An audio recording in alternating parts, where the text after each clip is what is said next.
जय हिंद friends, welcome to the ERNA। बोले तो exam related news analysis of 18 October 2023। The Indian Express का एग्जाम रिलेटेड न्यूज़ एनालिसिस करेंगे हम, जो आपके एग्जाम पॉइंट ऑफ व्यू से इंपॉर्टेंट है। तो चलो फिर शुरू करते हैं। राइट, तो पहला है, पहले ही पेज पे आपको मिल जाएगा ये आर्टिकल कि PM spells out ISRO goals, space station by 2035, Indian on moon by 2040। ये क्या है कि पीएम ने जो एक मीटिंग हाई लेवल की है इसरो के डायरेक्टर्स के साथ, राइट, एंड उसमें बोला गया है, इसमें जो ये आउटकम निकल के आया कि जो है कि इसरो के जो गोल्स हैं उसके बारे में बात हुई है। इंडियन, हम सबको पता चला है कि जो आपको पता है 2 महीने हो गए हैं मून लैंडिंग के, राइट। हमारा चंद्रयान मिशन जो है सक्सेसफुल हो चुका है।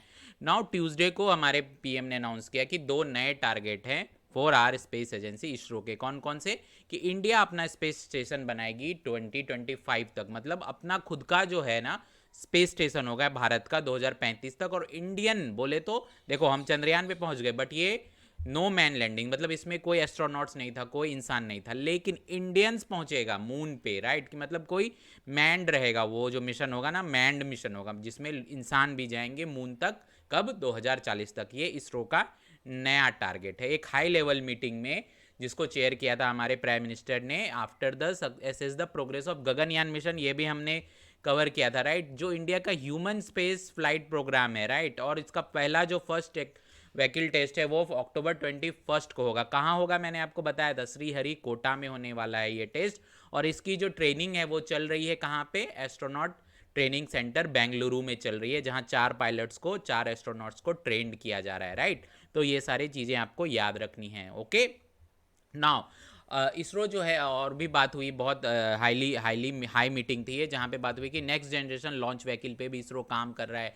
नए लॉन्च पैड आएंगे, राइट, ह्यूमन सेंटरिंग लेबोरेटरी होगी, नई टेक्नोलॉजी होगी, बहुत सारी टेक्नोलॉजी हम लोग इंट्रोड्यूस कर रहे हैं। क्रू एस्केप सिस्टम, मतलब अगर कुछ प्रॉब्लम हो जाती है तो क्रू को कैसे बचाया जाए, क्रू कैसे एस्केप करेगा उस प्रॉब्लम से, तो एक ऐसा सिस्टम बनाया जा रहा है। स्पेस सूट इंडिया खुद का ट्राई कर रहा है बनाने का, and the system to maintain the environment inside the crew module, right, and being developed for the first time for the Gagan. इस जो गगनयान मिशन हो रहा है, जिस जो मैंड मिशन है इंडिया का, राइट, ये आपको ध्यान रखना है। तो ये सारी जो है पीएम ने बोला कि वो काफ़ी कॉन्फिडेंट है, उनको बहुत ट्रस्ट है इसरो के ऊपर, और वो हम जो है ये सब नई हाइट्स को अचीव करेंगे इन दी स्पेस एक्सप्लोरेशन, ऐसा पीएमओ का कहना है। तो चलो आगे बढ़ते हैं, राइट। तो अगला आर्टिकल आपको मिलेगा पेज नंबर 9 पे, जो है कि India Europe and middle east economic corridor will create jobs. ऐसा हमने सुना था, राइट, कि G20 के बाद भी काफ़ी, मैंने ये काफ़ी आया था न्यूज़ में कई दिनों तक कि middle east corridor, middle east corridor. तो अब उसमें जो है नए जो चीज़ें हैं कुछ ऐड हुई हैं, जैसे इंडिया मिडिल ईस्ट यूरोप का इकोनॉमिक कॉरिडोर है, वो क्या करेगा, वो क्या क्या बेनिफिट होगा, राइट। इतना बड़ा जो डिसीजन लिया है इंडिया ने, वो क्या है? जैसे क्योंकि आपको पता है कि इंडिया की इनिशिएटिव थी, right, step has been taken that has potential to revolutionise, right, revolutionary रहेगा to global maritime industry in the 21st century. इससे क्या बेनिफिट होंगे हमें? रिड्यूस्ड होगा बिजनेस कॉस्ट, इंक्रीज होगा logistic efficiency, and create a large number of jobs. Prime minister जो हमारे नरेंद्र मोदी जी, उन्होंने मुंबई में मंगलवार को जब वो थे, तो उन्होंने इनोग्रेट किया था third edition of global maritime India summit. याद रखो ये कहाँ हुआ था एग्जाम पॉइंट ऑफ व्यू से?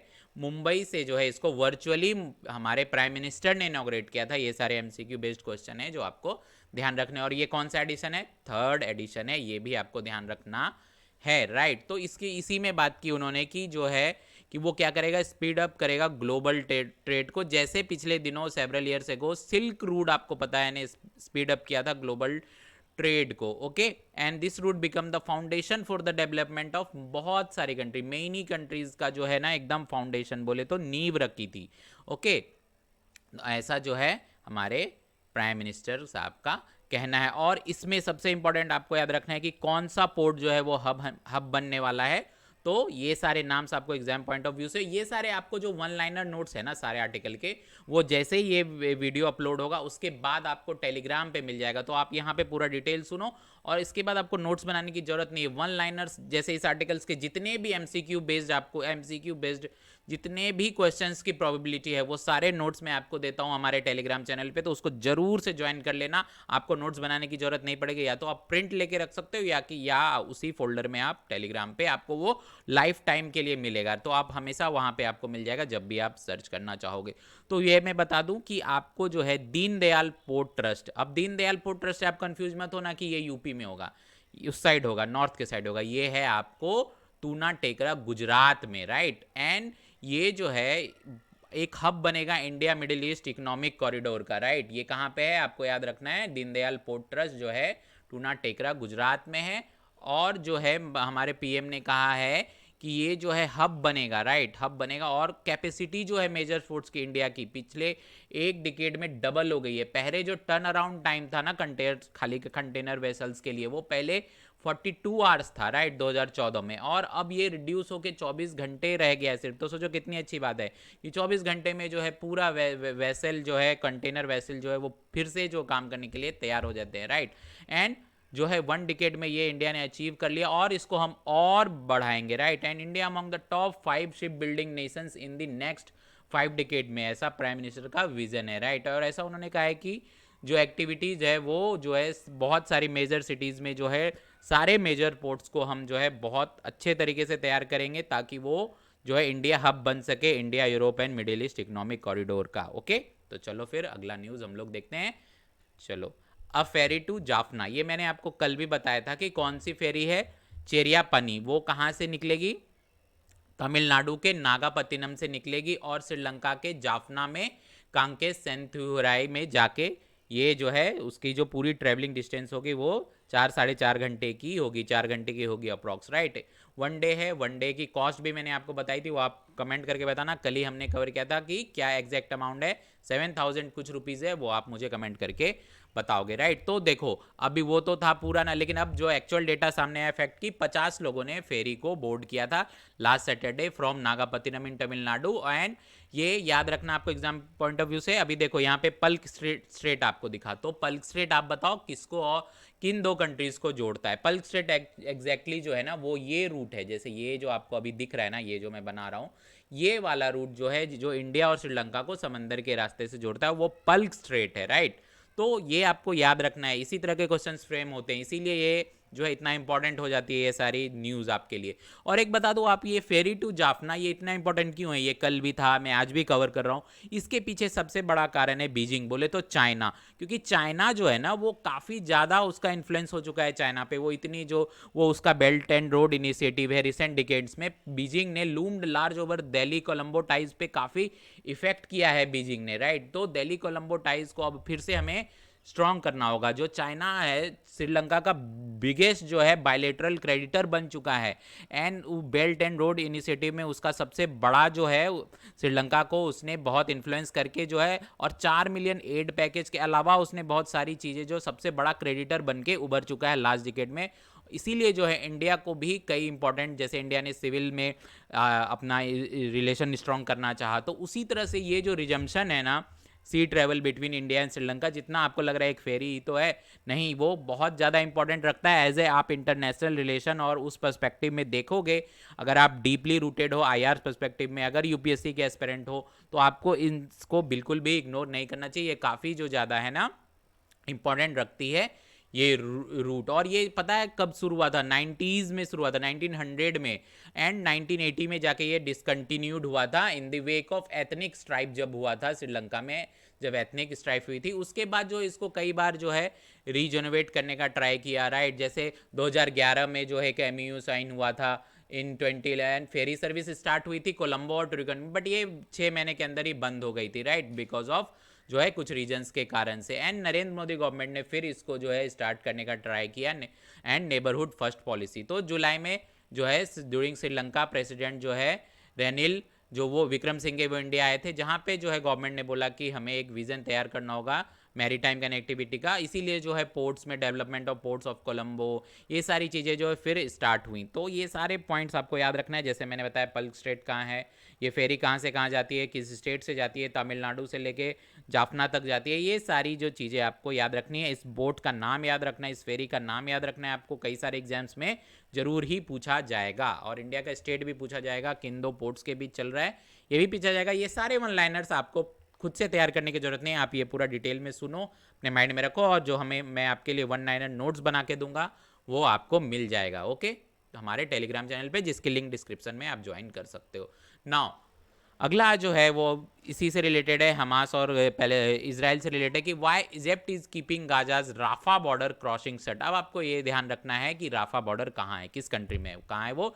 इजिप्ट में ये एक छोटा सा राफा क्रॉसिंग है जो इसराइल के अलावा जो पैलेस्टीन या गाजा जाने का जो है इकलौता रूट बचता है। तो जो भी कोई हेल्प जानी होगी वो वाया इजिप्ट ही जा सकती है, वाया राफा क्रॉसिंग ही जा सकती है। और उसको क्यों इजिप्ट जो है ना राफा बॉर्डर क्रॉसिंग को बंद रखता है, उस बारे में मैं आपको डिटेल से बताऊंगा। तो देखो हुआ क्या, राफा क्रॉसिंग जो है between Gaza strip and Egypt के बीच में एक सोल रूट है। जो भी एड एंटर करेगा गाजा में डायरेक्टली फ्रॉम आउटसाइड इसराइल, तो अभी के टाइम पे ये कितना इंपॉर्टेंट है आपको समझ में आ गया होगा।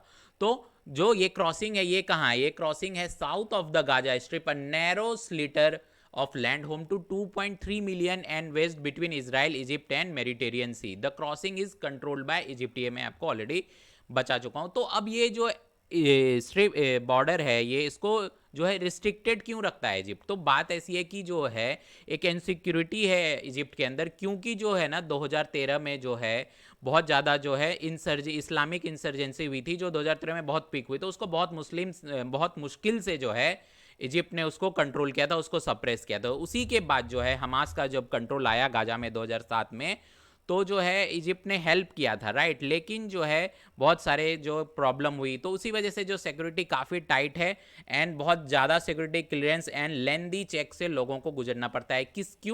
क्योंकि जो है ना इन ऐसे सिचुएशन में जो है लॉकडाउन करके रखता है इजिप्ट अपने बॉर्डर को, अलाउइंग एड टू इंटर, सिर्फ एड जाएंगे मतलब हेल्प जाएगी, और मेडिकल जो है सपोर्ट वो सब जाएगा, any large scale movement of people से बचने के लिए, कि बहुत ज़्यादा जो है लोगों की जो है ये इधर से उधर ना हो सके, मतलब बहुत ज़्यादा लोगों का ट्रांसफ़र ना हो सके, right. And what efforts are being made to open the border, क्या एफर्ट लिए जा रहे हैं। तो यूनाइटेड नेशन ने अर्ज किया इजराइल से कि जो ह्यूमैनिटेरियन कैटास्ट्रोफे है उसको जो है कम से कम जो है अलाउ करे, जैसे फूड हो गई, फ्यूल हो गया, and even drinking water supply भी जो है बहुत लो हो चुका है। तो किस तरह से लोग मरेंगे आप सोच सकते हो, इन सब पानी की कमी से कितने लोगों की जान जाएगी, तो कितना इनह्यूमन हो सकता है, right.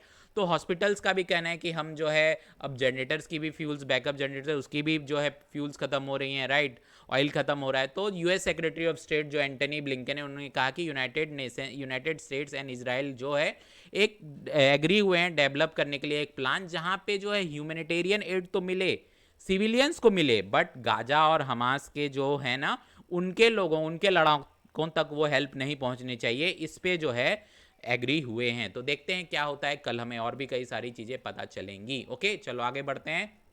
Now looming invasion implications of Gaza, Hamas and Palestine cause, ये हम कई दिनों से कवर कर रहे हैं और इसके बारे में आपको बहुत ही डिटेल से आज मैं आपको एक आज वीडियो आएगी हमारी 7 बजे, तो आप उस वीडियो पे इसको देख लेना। और भी इसके भी पीछे जाके मैंने कवर किया ये सारे जितने पॉइंट्स आपको बोल्ड में दिख रहे हैं कि what are the implications of Israeli ground Gaza and Israel, right. Hamas क्या है, हमास का फ्यूचर क्या होगा, राइट। तो प्रेसिडेंट क्यों जो है पहले इजराइल हमास को सपोर्ट करता था, क्योंकि जो दो ग्रुप है, राइट, फतह, तो दोनों में से कोई एक वीक ना पड़ जाए, तो जब एक वीक पड़ता है तो इजराइल उसके लिए थोड़ी ईज कर देता है अपनी रिस्ट्रिक्शंस को, ताकि दोनों आपस में लड़ते रहें, वो दोनों आपस में लड़ भिड़ के खत्म हो जाए और इजराइल पे जो है दोनों का ध्यान उतना ना जाए, राइट। तो ये कई सारी चीजें हैं, पॉलिटिकल चीजें हैं जो हमें ध्यान रखनी है। जैसे मैंने आपको बताया था कि शॉर्ट टर्म में अगर आप समझो तो जो ये हमला हुआ है वो इसलिए हुआ है कि जो यूएस मीडिएटेड अब्राहम एक्कॉर्ड था, right, J discredited in the eyes of many Arabs, because जो है ना जैसे मैंने आपको कल भी बताया था सऊदी अरेबिया ने अनाउंस किया था कि वो इजराइल के साथ अपने रिश्ते नॉर्मल करेगा, और अब इस इंसिडेंट के बाद, गाजा हमले के बाद सऊदी अरेबिया ने अनाउंस किया है कि talks for normalisation with Israel have been frozen. Frozen का मतलब समझ रहे हो कि वो बस रुका नहीं है, उसको जमा दिया गया, बर्फ जम पड़ी है, उस पर बर्फ जम गई है, राइट। तो events of October 7 has derailed at least delayed the train of normalisation between some Arab state and Israel. तो असली मोटिव जो था, सब कह रहे हैं हमास का यही था कि जो अरब कंट्रीज के साथ अगर इजराइल का रिश्ता नॉर्मल हो जाएगा तो जो उनको फंडिंग मिलती है, वो जो रिलीजन के नाम पे जो कई सारी फंडिंग उठाते हैं वो लोग, वो सारी चीज़ें बंद हो जाएंगी। तो इसीलिए ये जो मेन मकसद था, ये सारी चीज़ें हम आज डिटेल में मैं आपको बहुत अच्छे से कवर करूंगा, आपके सारे डाउट क्लियर हो जाएंगे। तो इतने ही आपके लिए एग्जाम पॉइंट ऑफ व्यू से इंपॉर्टेंट आर्टिकल थे। अगर आपको कोई भी सजेशन देना हो, कोई भी डाउट हो, आप हमारे हेल्पलाइन नंबर पे कांटेक्ट कर सकते हो। और अगर आपको कभी भी अपने कैरियर के किसी भी मोड पर काउंसलिंग की जरूरत पड़े तो हमारे पास बहुत बेहतरीन काउंसलर्स हैं, हाईली क्वालिफाइड, आप देख सकते हो उनकी क्वालिफिकेशन। और टेलीग्राम चैनल तो आपने ज्वाइन करना ही है, क्योंकि आपको नोट्स बनाने की बिल्कुल जरूरत नहीं पड़ेगी, चाहे द हिंदू हो या इंडियन एक्सप्रेस हो। ओके, तो चलो फिर ऐसे ही कल मिलते हैं। कल फिर मैं आऊँगा ऐसे ही आपके लिए डिटेल न्यूज़ एनालिसिस लेकर, एग्जाम रिलेटेड ओनली। बहुत ज़्यादा टाइम इसीलिए हमारे वीडियो बड़ी नहीं होती, क्योंकि हम सिर्फ एग्जाम रिलेटेड न्यूज़ एनालिसिस करते हैं, फालतू न्यूज़ को कवर नहीं करते हैं। ओके, चलो फिर कल मिलता हूँ आपसे। Bye, take care.